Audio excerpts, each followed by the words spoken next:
Selamat siang saudara, Anda menyaksikan Breaking News bersama saya Muhammad Syahreza. Saudara, perwakilan keluarga dari 10 korban jatuhnya pesawat ATR 42500 telah menjalani rangkaian pemeriksaan antemortem di Bidokes Polda, Sulawesi Selatan. Pihak di Bidokes Polda kini menunggu proses evakuasi jenazah korban untuk tahapan identifikasi selanjutnya.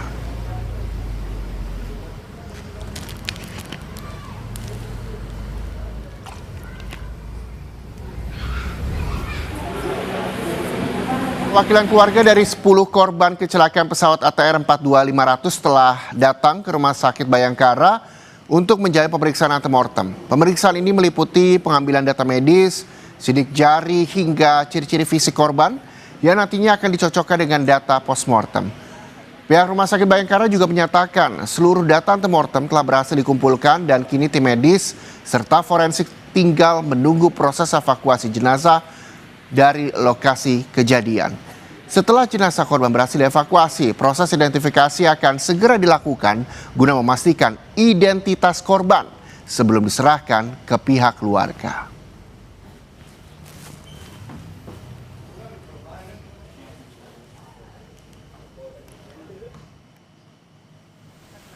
Saudara, tim SAR gabungan menemukan jenazah kedua korban pesawat ATR 42500 di lereng Gunung Bulu Saraung, Kabupaten Pangkep, Sulawesi Selatan.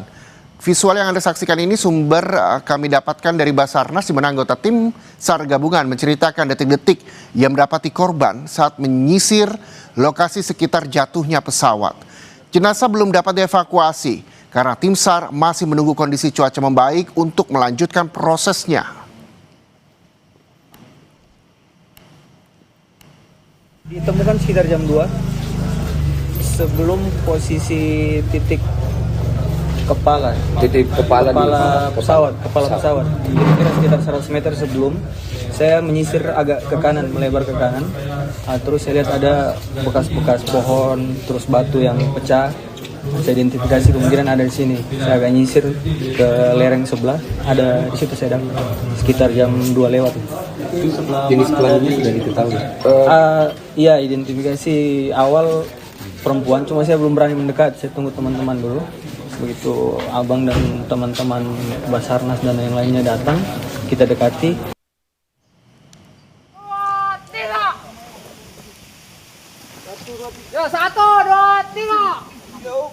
Visual yang Anda saksikan ini kami dapatkan dari Dispenas, saudara, di mana detik-detik tim SAR gabungan dan juga TNI Angkatan Darat berhasil menemukan 2 korban di sekitar lokasi badan dan juga ekor pesawat. Proses evakuasi dilakukan melalui jalur darat dengan teknik mountaineering, di mana mengingat keterbatasan akses udara akibat angin kencang dan juga kabut tebal di kawasan Puncak Bulu Saraung. Meski dihadapkan pada tantangan medan ekstrim dan juga cuaca yang sulit diprediksi, seluruh unsur tetap melanjutkan operasi secara disiplin dan juga terkoordinasi. TNI AD memastikan operasi evakuasi terus dilaksanakan hingga seluruh korban berhasil dievakuasi sesuai prosedur dan juga perkembangan situasi di lapangan.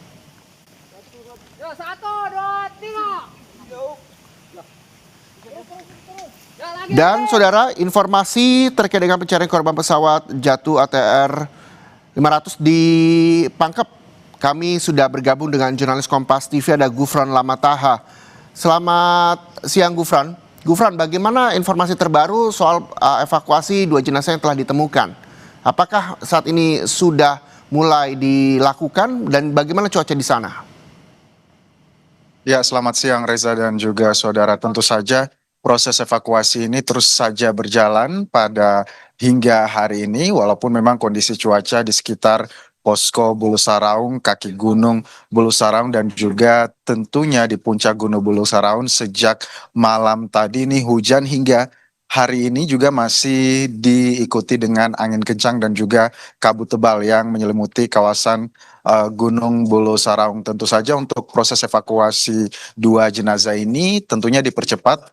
Ini dibuktikan dengan beberapa hari yang lalu selalu saja dibentuk tim yang memang naik dan juga diinstruksikan mempunyai goals ataupun juga mempunyai visi, yaitu untuk evakuasi. Seperti yang dilakukan memang tadi pagi ada 5 tim. Maksud kami ada 7 tim gitu ya yang menuju ke puncak Bulu Saraung, terus kemudian 2 timnya ini fokus untuk evakuasi, sementara 5 timnya ini fokus untuk melakukan serpihan pencarian pesawat dan juga korban-korban lainnya yang hingga saat ini belum ditemukan. Untuk skema evakuasi hingga saat ini masih menunggu kondisi cuaca di sekitar Gunung Bulu Saraung ini membaik, karena memang skema opsi untuk evakuasi jalur darat itu selalu ada, namun beberapa hari belakangan ini faktor cuaca sehingga opsi ini selalu dibatalkan karena memang sangat berisiko tinggi. Selain itu juga kondisi cuaca dan hujan lebat yang terjadi beberapa hari ini membuat topografi dan juga kondisi Gunung Bulu Saraung ini menjadi licin, apalagi medannya yang sangat terjal ini menjadi kondisi dan juga faktor utama tim yang bergerak selalu hati-hati. Namun untuk hari ini diinstruksikan hingga beberapa jam ke depan gitu ya, para pendaki ini diinstruksikan untuk siap menginap di Gunung Bulu Saraung begitu ya. Jika beberapa hari kemarin pilihannya adalah ketika naik pagi kemudian sebelum malam harus sudah turun, maka berbeda dengan opsi-opsi sekarang ini yang telah diinstruksikan oleh tim Dalton dan juga tadi dipimpin oleh TNI, Basarnas dan kepolisian menginstruksikan bahwa mereka harus siap untuk nginap di Gunung Bulu Saraung karena menunggu cuaca bagus sebaiknya harus memang sudah berada di puncak Gunung Bulu Saraung. Untuk dua jenazah ataupun juga dua korban ini memang posisinya agak berbeda, satunya berada di kedalaman ataupun juga berjarak kurang lebih 400 hingga 500 meter dari puncak, sementara yang satunya lagi ini berada di berjarak kurang lebih 300 meter seperti itu, sehingga skema untuk evakuasinya ini bisa jadi berbeda. Sejauh ini update yang kami terima untuk korban yang pertama yang ditemukan di hari kedua ini telah menuju lereng gunung seperti itu ya, sementara korban yang ditemukan kemarin atau korban kedua ini justru sementara ditarik gitu untuk berada naik ke puncak gunung. Opsinya nanti akan keluar di dua jalur berbeda jikalau memang hingga saat ini kondisi cuaca tidak memungkinkan. Untuk korban yang pertama yang sudah berada di lereng itu nantinya akan dievakuasi ke ladang terdekat ataupun juga daratan yang memiliki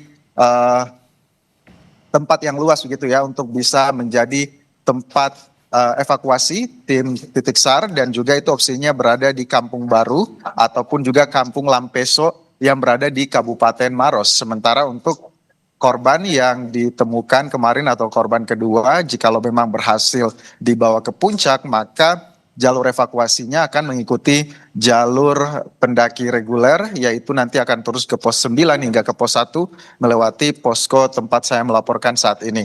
Namun untuk pergerakan yang dapat kami sampaikan hanya sampai seperti itu, dan juga memang kondisi cuaca ini tidak membuat tim SAR kemudian berhenti. Menurut obrolan kami dengan tim yang baru turun, mereka mengatakan tim SAR ini terus bergerak walaupun memang kondisi medan terjal ini sangat berisiko tinggi, kemudian cuaca hujan juga yang mengganggu pandangan, kabut dan juga membuat jalan licin. Reza.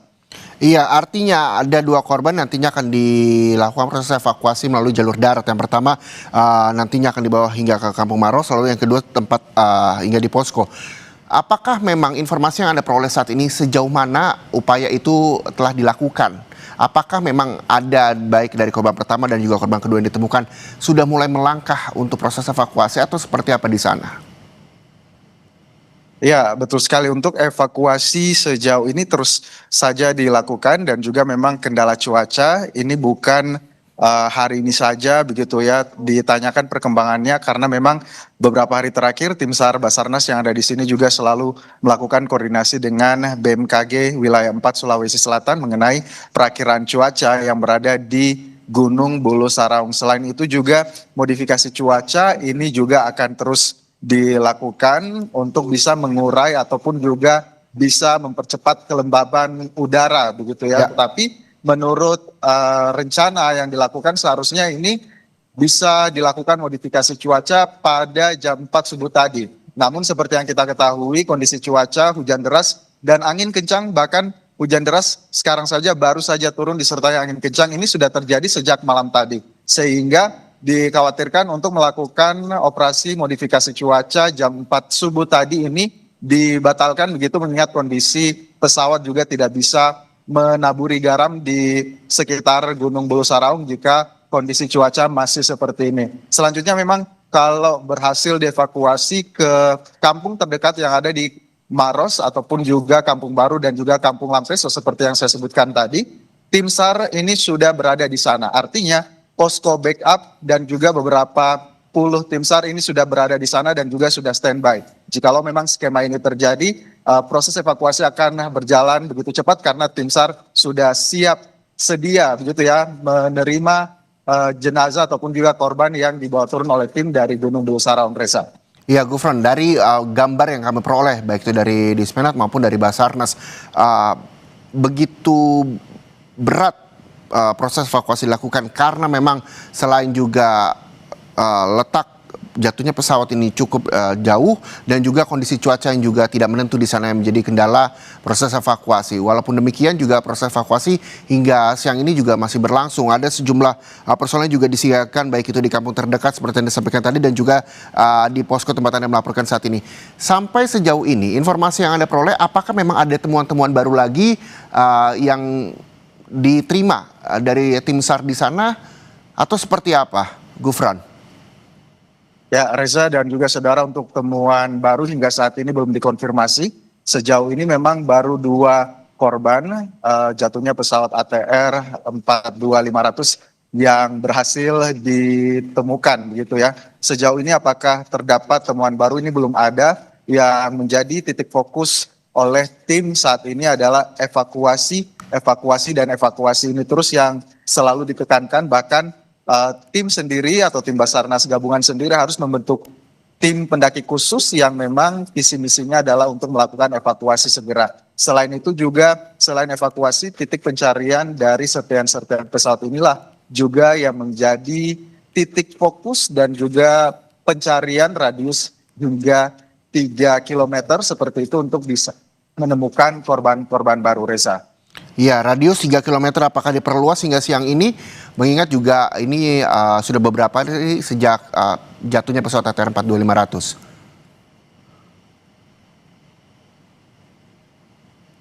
Gufron. Ya, baik Reza, betul sekali. Kalau kita lihat juga perkembangan dan juga persiapan tim SAR sebenarnya sudah dilakukan jauh-jauh hari. Kendala cuaca ini menjadi faktor utama yang selalu membuat tim SAR harus menunda evakuasi begitu ya, ataupun juga jalannya evakuasi ini kemudian berjalan dengan lambat. Kalau kita lihat beberapa hari terakhir, tim SAR itu sebenarnya sudah ada beberapa orang gitu ya yang menginap di puncak Gunung Bulu Saraung dan siap untuk menarik begitu ya, menarik kantong jenazah ini jika memang kantong jenazahnya berada di lereng ataupun jauh dari puncak Gunung Bulu Saraung. Tapi update terbaru kemarin ini menjadi kendala karena pada saat dieksekusi untuk ditarik tim monitoringnya dari lereng Gunung Bulu Saraung ini kemudian menjadi hambatan karena tiba-tiba kabut berada di Bulu Saraung dan ini mengganggu pandangan para tim dan juga visibilitas menurun. Hingga tadi juga mereka menjelaskan dan juga mendeskripsikan visibilitas yang ada di puncak Gunung Bulu Saraung itu jika berjarak 3 hingga 5 meter begitu itu sudah tidak bisa melihat satu sama lain sehingga ini menjadi konsentrasi dan juga faktor utama kenapa hingga saat ini masih berjalan lambat, namun hingga saat ini juga mereka akan terus melakukannya dengan cepat, aman dan tentunya memperhatikan kondisi prima tim yang ada di puncak Gunung Bulu Saraung, Reza. Iya, Gufron, kita juga berharap bahwa selain cuaca yang tidak menentu, modifikasi cuaca juga telah dilakukan. Lalu kondisi tim Basarnas kita juga tim SAR tepatnya kita juga berharap bahwa dalam kondisi prima untuk melakukan proses evakuasi ya hingga sore ini juga masih terus dilakukan di sana. Terima kasih jurnalis Kompas TV Gufron Lamatah melaporkan langsung dari Pangkep, Sulawesi Selatan.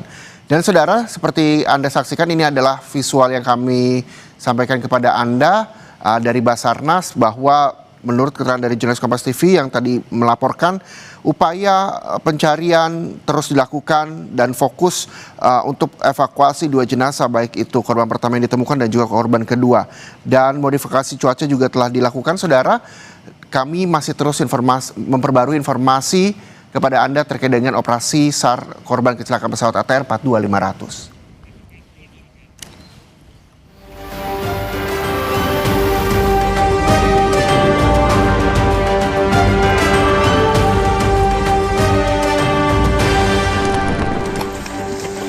Pencarian korban pesawat ATR 42500 di Gunung Bulu Saraung, Sulawesi Selatan masih berlanjut. Pesawat ATR 42500 diketahui hilang kontak sejak Sabtu siang. Seorang pendaki yang menjadi saksi menceritakan detik-detik saat mendengar suara ledakan dan melihat serpihan yang diduga bagian pesawat. Pas kami duduk di atas puncak Bulu Saraung, kami mendengar suara pesawat dari jauh yang mendekat ke arah kami. Lalu? Terus kami mendengar suara ledakan yang hampir mengenai kami serpihannya. Hingga Senin sore, 2 penumpang pesawat ditemukan dalam kondisi meninggal dunia. Kemarin kita sudah menemukan 1 korban. Kemudian hari ini juga telah ditemukan 1 korban. Berarti sudah 2 Pak ya? Iya. Kondisi korban? Yang ingin saya sampaikan saat ini sedang dalam upaya proses evakuasi. Basarnas memastikan akan memaksimalkan operasi SAR pencarian korban lain karena pencarian masih berada dalam masa golden time. Dan kita sama-sama menyaksikan bahwa hambatan-hambatan yang kita hadapi yang pasti dari cuaca, kemudian dari kondisi medan. Sehingga operasi yang diikuti lebih dari 1.200 personil ini memang kita fokuskan untuk melaksanakan, menemukan dan juga evakuasi terhadap korban. Dalam kurun waktu golden time ini kita mengharapkan ada keajaiban dan juga tim SAR mampu menemukan seluruh korban. Menteri Perhubungan Dudi Purwagandi memastikan pesawat ATR 42500 dalam kondisi layak terbang sebelum mengalami kecelakaan. Menhub juga telah memeriksa dokumen kelayakan pesawat tersebut sebelum beroperasi. Kalau layak terbang ya, layak terbang. Karena setiap pesawat yang dioperasikan syarat utamanya adalah harus layak terbang. Kami sudah memeriksa kelaikan dari dokumen kelaikan yang dimiliki oleh pesawat tersebut dan pesawat tersebut dinyatakan layak terbang. Namun, Direktur Operasional Indonesia Air Transport, Edwin menyebut, pesawat ATR 42500 sempat mengalami masalah di mesin sebelum kecelakaan. Namun, permasalahan itu sudah ditangani. Memang ada problem di engine di kami, tapi kami sudah perbaiki dan kami sudah tes. Terbukti dari hal itu sampai Semarang dan Jogja tidak ada masalah. Di hari Jumat. Pengamat penerbangan Alvin Lee menyebut perlu audit kelayakan udara untuk mengetahui penyebab kecelakaan pesawat ATR 42500. Pemeriksaan ya terhadap kelayak udaraan pesawat itu menjadi salah satu bagian dari penyelidikan. Karena yang diselidiki itu kan tidak hanya catatannya saja, tapi juga pelaksanaannya seperti apa. Jadi kesehatan pesawat, perawatannya bagaimana, kondisinya terakhir seperti apa, disiplin perawatannya seperti apa, bukan hanya pesawat, tapi juga penerbangnya. Kondisi kesehatan penerbang terakhir kali melakukan medical check kapan, kemudian kegiatan beberapa hari terakhir sebelum terbang itu seperti apa, apakah istirahatnya cukup, apakah kesehatannya dalam kondisi prima, apakah mengkonsumsi obat-obatan, misalnya obat flu saja, itu kan juga bisa berpengaruh. Jadi, pesawat ATR 42500 rute Yogyakarta Maros mengalami kecelakaan pada Sabtu siang. Pesawat mengangkut 7 orang kru dan 3 orang penumpang dalam misi charter Kementerian Kelautan dan Perikanan untuk patroli. Tim Liputan, Kompas TV. Dan saudara, saat ini kita juga telah bergabung dengan jurnalis Kompas TV Wafik Aziza dari Bidokes Polda Sulawesi Selatan. Kita akan tanyakan terkait dengan bagaimana penyerahan data antemortem dan juga postmortem yang diserahkan oleh pihak keluarga di Makassar, Sulawesi Selatan. Selamat siang waktu Jakarta, selamat sore waktu Makassar, Wafik Aziza. Wafik, hingga sore hari ini di Makassar, sudah berapa banyak, apakah sudah seluruhnya keluarga menyerahkan data postmortem dan juga antemortem di sana?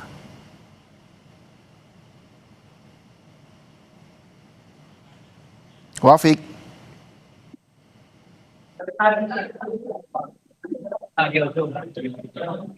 Baik saudara, kami juga masih terus mencoba menghubungi jurnalis Kompas TV Wafik Aziza yang saat ini berada di Bidokes Polda Sulawesi Selatan. Tapi sebelum itu kita juga akan melihat bagaimana situasi terkini terkait dengan penyerahan data postmortem dan juga antemortem pihak keluarga dari korban kecelakaan pesawat ATR 42500. Wafik Aziza, selamat sore, Wafik. Ya, hingga sore hari ini data dari keluarga korban kecelakaan pesawat ATR 42500 apakah semuanya sudah diterima dan tahapan selanjutnya seperti apa? Iya, selamat sore ya Reza. Dan terima kasih sampai saat ini seluruh proses antemortem dari keluarga korban sudah dikumpulkan. Ada yang info dan juga data-data dari korban sudah tunjuk pada lantai. Saat itu kita akan melakukan evakuasi dari korban di bawah Makassar. Wafik, kita nanti akan mencoba berkomunikasi lebih lanjut lagi kepada Anda karena saya tidak begitu jelas mendengar suara Anda. Mungkin ada gangguan komunikasi. Nanti kami akan terus memperbarui informasi dari Anda dari Bidokes Polda Sulawesi Selatan. Tapi sebelum itu saudara, perwakilan keluarga dari 10 korban jatuhnya pesawat ATR 42500 telah menjalani rangkaian pemeriksaan antemortem di Bidokes Polda Sulawesi Selatan. Pihak DVI Bidokes Polda juga kini menunggu proses evakuasi jenazah korban untuk tahapan identifikasi selanjutnya. Perwakilan keluarga dari 10 korban kecelakaan pesawat ATR 42500 telah mendatangi Rumah Sakit Bayangkara untuk menjalani pemeriksaan antemortem. Pemeriksaan ini, saudara, meliputi pengambilan data medis, sidik jari, hingga ciri-ciri fisik korban yang nantinya akan dicocokkan dengan data postmortem. Pihak Rumah Sakit Bayangkara menyatakan seluruh data antemortem telah berhasil dikumpulkan dan kini tim medis serta forensik tinggal menunggu proses evakuasi jenazah korban dari lokasi kejadian. Setelah jenazah berhasil dievakuasi, proses identifikasi akan segera dilakukan guna memastikan identitas korban sebelum diserahkan ke pihak keluarga. Dan jurnalis Kompas TV kami, tadi Gufran Lamataha yang melaporkan dari posko di Pangkep, Sulawesi Selatan juga menyampaikan proses evakuasi masih berlangsung hingga sore hari ini. Ada 2 korban yang telah ditemukan. Korban pertama nanti rencananya akan dievakuasi melalui jalur darat hingga ke Kampung Maros. Selanjutnya korban kedua akan dievakuasi. Menurut informasi nantinya akan dibawa hingga ke posko di Pangkep, Sulawesi Selatan. Terkait dengan 10 keluarga korban yang selesai diperiksa data antemortem dan juga postmortem dari Bidokes Polda Sulawesi Selatan, kami telah bergabung dengan jurnalis Kompas TV Wafik Aziza di sana. Selamat sore Wafik, semoga komunikasi juga telah kembali lancar. Wafik, terkait data dari 10 keluarga korban yang telah diserahkan, selanjutnya apa yang akan dilakukan? Iya, Reza dan juga saudara, memang 10 data dari 10 keluarga korban sudah dihimpun oleh tim DVI Bidokes Polda Sulawesi Selatan. Datanya sudah lengkap dan saat ini posko postmortem di Dokpol Bidokes Sulawesi Selatan sudah didirikan dan nantinya tim DVI Dokpol Bidokes Sulawesi Selatan akan menunggu penyerahan jenazah secara resmi dari Basarnas. Hari ini kami masih akan menunggu bagaimana kemudian evakuasi jenazah dari Pangkep untuk dibawa ke Makassar, dan yang pasti saat jenazah tiba di Makassar di Dokpol Bidokes Sulawesi Selatan akan langsung melakukan proses identifikasi korban dengan melakukan metode postmortem. Postmortem ini saudara ada beberapa tahap yang kemudian akan dilakukan oleh tim DVI Dokpol Bidokes Sulawesi Selatan. Yang pertama adalah tim DVI akan melakukan pemeriksaan forensik pada jenazah, mulai dari pemeriksaan fisik korban, kemudian pengambilan sampel DNA, hingga kemudian mendata sidik jari korban, kemudian akan dicocokkan kembali pada data antemortem yang sebelumnya sudah dihimpun oleh tim DVI Dokpol Bidokes Sulawesi Selatan. Kemudian tahap selanjutnya ketika sudah dihimpun data postmortem dari korban, tim Bidokes Polda Sulawesi Selatan juga akan mencocokkan data postmortem dengan antemortem apakah identifikasi jenazah korban untuk bisa mengetahui identitas dari korban. Setelah rekonsiliasi dilakukan, akan ada sidang rekonsiliasi, kemudian sidang rekonsiliasi inilah untuk diumumkan kepada keluarga korban data dan juga identitas korban yang ditemukan. Reza. Iya, kita berharap bahwa proses evakuasi ini berjalan lancar walaupun memang cuaca tidak menentu di sana. Tadi jurnalis Kompas TV kami, Gufron Lamantamas juga menyampaikan bahwa hingga saat ini proses evakuasi masih terus berlangsung. Terima kasih jurnalis Kompas TV Wafiq Aziza melaporkan langsung dari Pidokes, Polda Sulawesi Selatan. Dan saudara, informasi terkait dengan operasi SAR korban kecelakaan pesawat ATR 42500 dapat Anda perbarui di program-program kami selanjutnya di Kompas TV Independen Terpercaya. Saya Muhammad Syareza harus pamit undur diri. Informasi selanjutnya, saudara, berita selanjutnya dapat Anda saksikan di program Jurnal Merah Putih bersama rekan saya Ivo Nasution. Saya Muhammad Syareza pamit undur diri. Terima kasih.